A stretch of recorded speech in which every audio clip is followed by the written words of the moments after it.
Mitra and Bandhu, welcome to South Asia Maps. This is your presenter J. Reddy.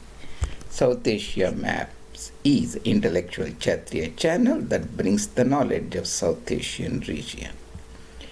Today's the topic of discussion is Islamic Jannat visas. This is the playlist I had opened in my YouTube channel. The entire concept is this is the Islamic visa stamp, Jannat visa, Islamic Jannat visa. The Islam is a militant creed, is a conversion-based creed. It has a zero spirituality. It is extremely aggressive, violent. Mahayogi Sri Ram Swarup ji tells it is a political hegemonistic ideology disguised as a religion.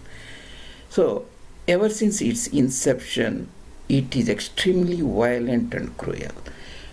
Anybody who is Islamic convert proselyte goes to heaven, Islamic Jannat. But why I have titled like this? Because in the violent Islamic history and contemporary politics, some of the people are dispatched or stamped on their passports to go to Islamic Jannat earlier, essentially discussing Islamic history and contemporary politics with a little bit myth added to that. That's all it is. The Islamic Jannat visa, this is a part 2. We are talking about Aurangazeb and his nephew Sulaiman Shikoh, son of Dara Shikoh. Alampana, that is Mughal Padshah, he sanctions Islamic Jannat visa stamp. You see here Islamic Jannat visa stamp.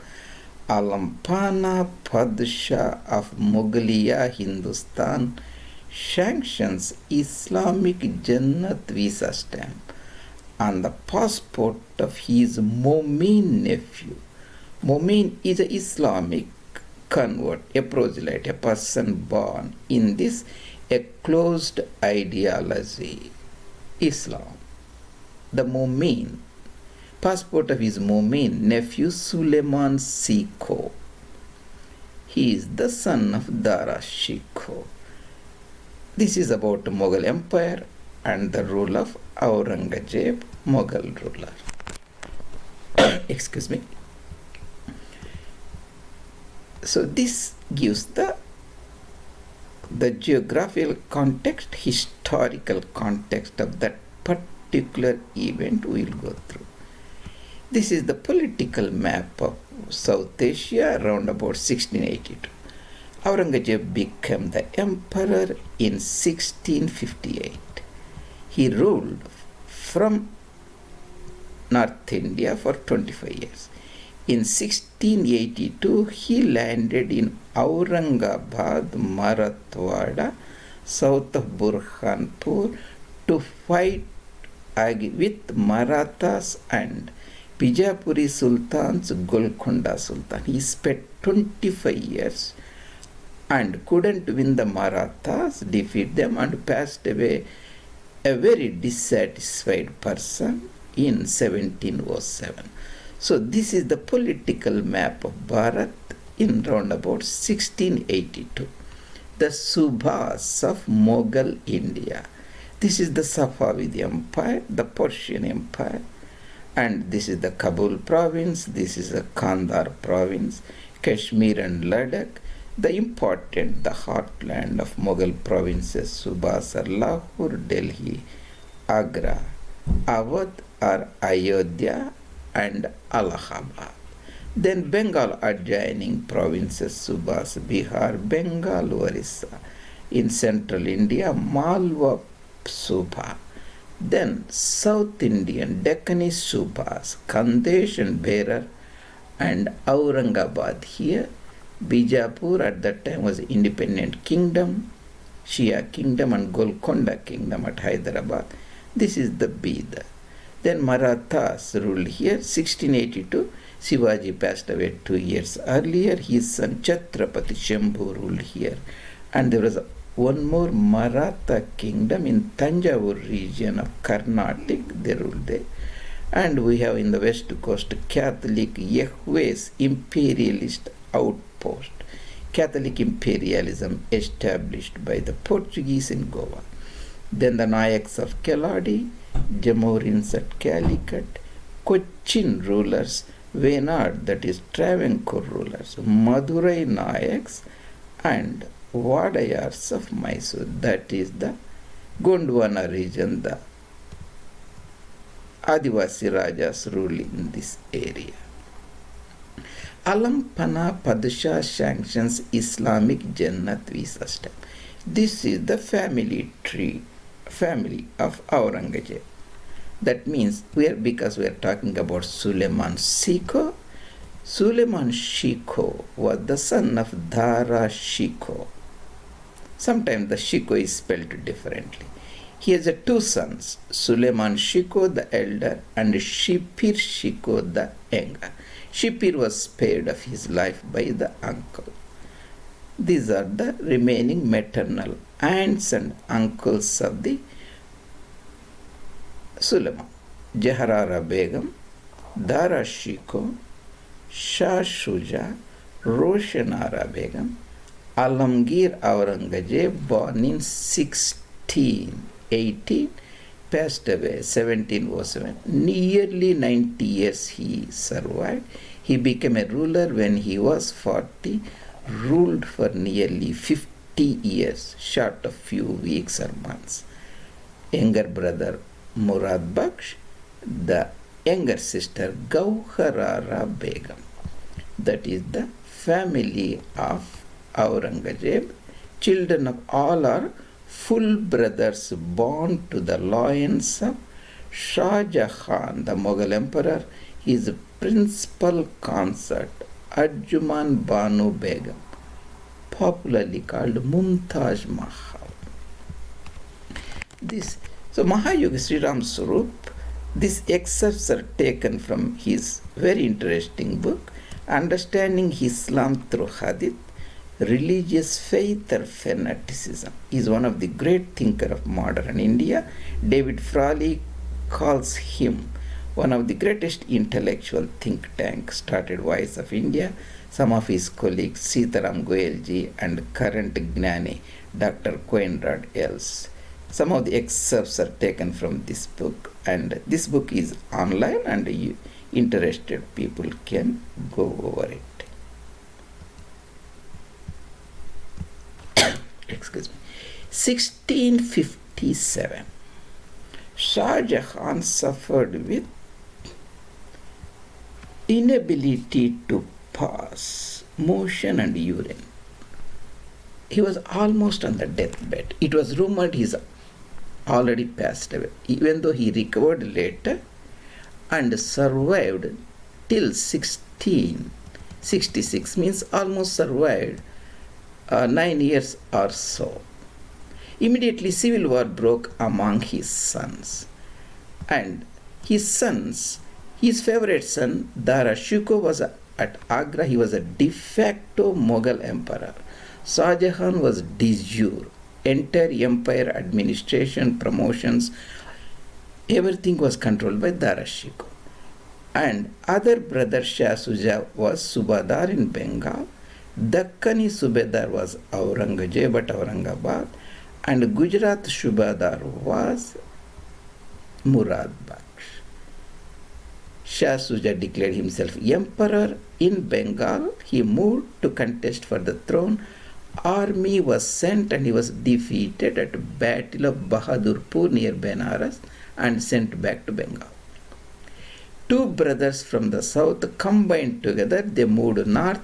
They gave a decisive defeat to the imperialist army sent by Dara Shikoh at Battle of Dharmat near Indore, Ujjain in Malwa, central provinces, today's Madhya Pradesh. Within 6 weeks, they crossed the Chambal River. In 58 May, they fought Battle of Samugarh. Here not a Battle of Samugarh. In May 30, sorry, there is a typo here one. Battle of Samugarh. and they defeated Dara Shikoh. Dara Shikoh fled to Delhi, then to Lahore, then to Multan, then to Sindh, and finally he was again defeated near Ajmer and captured, brought back to Delhi. He was executed. That is Dara Shikoh. And his son was actually sent to fight with uncle Shah Shuja, Battle of B.Bahadurpur, and along with Maharaja Jai Singh, the Raja of Jaipur kingdom. By the time he started coming to Agra, he was informed that his father got defeated at Samugarh. So, in panic, he fled. Jai Singh left him and joined the imperial force because he was the servant of the emperor. Now they have a new emperor. Sulaiman Shikoh went to Garhwal, Tehri Garhwal region and took shelter under Raja of Garhwal at Srinagar. That is not in Kashmir Valley, that is close to like Nainital and Garhwal, all those regions. Close to, we can say, Hardwar and that area here. And finally, the Raja resisted in handing over the refugee seeker, but finally he was forced to hand over him. And he was brought to Delhi in 1661 January. This was recorded very well by the contemporary travelers Nikolai Manuki and Francois Bernier, who are also worked in the Mughal Empire in various soldiers and strategies and so on. When he was brought into front of his uncle, he was a very good-looking prince, very beautiful, and he offered his salams to the emperor and asked him if he want, he can take away his head directly. And Aurangazeb indicated by nodding his head negatively. That means he will spare his life. And at that time, in the Mughal history, very violent history, whomever the emperor want to eliminate, send to other world, and doesn't want to execute, they used to be administered a poison called potion. That means the potential victim will be withhold of water and he will be forced to drink this. Eventually his body dissipates, emanates, he eventually dies within couple of weeks. That was given in spite of his assurance that he will spare the life of his nephew, and he was put in Gwalior prisoners' fort. That was the place where all the important political prisoners used to be put in. That is south of Chambal in the Gwalior fort. He didn't die for 18 months or so. Finally, Aurangazeb decided to execute him, and he was executed in 1662 May. Poison administered, did not die for 18 months. So that is Alam Pana Padshah sanctioned the Islamic Jannat visa stamp to the passport of his Momin nephew. Why we are talking about Islamic Jannat visa? Jannat is an Islamic heaven, paradise, a garden, pleasure house. That is the place where Allah of Quranic guarding resides. He is above. Opposite is Jahannam, the hell, where the kafirs are put. Every Muslim automatically goes to heaven. That is the cradle belief system of conversion-based ideologies. All non-believers goes to automatically hell, because this concept is called pandemonic. Whereas native religions like Buddhism, Hinduism, they have the concept of pantheistic. God resides within the human body as Atma, and if you do good deeds, everybody goes to the whatever they call a heaven. But conversion-based militant creed of Islam, Christianity work very different level. These are called cradle belief system. Once you believe in Allah and His Rasul, messenger or a dealer, mediator, automatically go. So because he is a Mu'min, he automatically goes to heaven, Jannah. But here, what we are saying is, adding little myth, that Alampana expedited this process of sending his nephew to Islamic Jannat by stamping a Islamic Jannat visa. That's what it is. This is our Intellectual Kshatriya channel, South Asia Maps JRD. You can go and look. There are more than 150 videos, presentations already posted with meticulously made maps. And if you like the content, please subscribe and post your comments. So this is the place where we are talking about. See, this is the Srinagar we are in. This is the Gurgaon region, Delhi. This is the Rohilakand, that is Moradabad and Bareilly and Filibut, Shah Jahanpur and Bijnor and Bedaun. This is the Nainital, Haldwani. This is the Kumaon. This is the Garhwal, Tehri Garhwal. You can see Srinagar.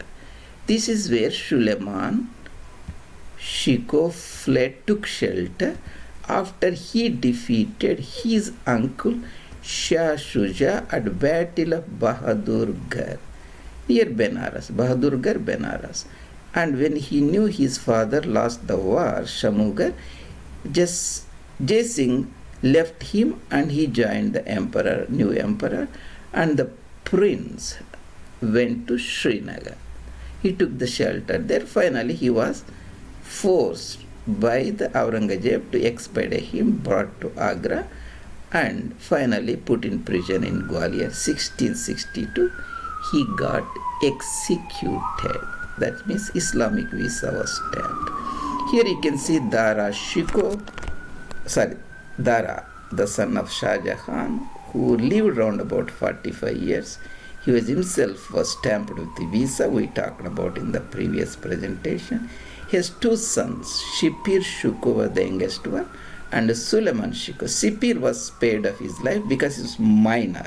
Aurangazeb put him in the Salimgarh fort, that is the prison house in the Yamuna river across Delhi, and married his daughter, and both his daughter and his son-in-law lived like prisoners the rest of life. They passed away. Sulaiman Shikoh, that is the topic of discussion, when he was executed, stamped Islamic Jannat visa, he was around about 27. He born around about 35, executed in 62. His parents, he belonged to Taimurid house, father Dara Shikoh, mother Nadira Banu Begum. Here Dara Shikoh, father Sulaiman Shikoh. The important thing is, it was a strategic mistake Dara made. Sulaiman Shikoh is a general of considerable talent. If has he been allowed to come and join his father, or Dara delayed the war for 2-3 weeks, with Sulaiman Shikoh and Jai Singh, he should have very good chance of winning the civil war against his estranged brothers. But that didn't happen. Aurangazeb attempted to extradite Sulaiman Shikoh, his nephew, from Garhwal region, that is from Srinagar kingdom, and capture an aftermath.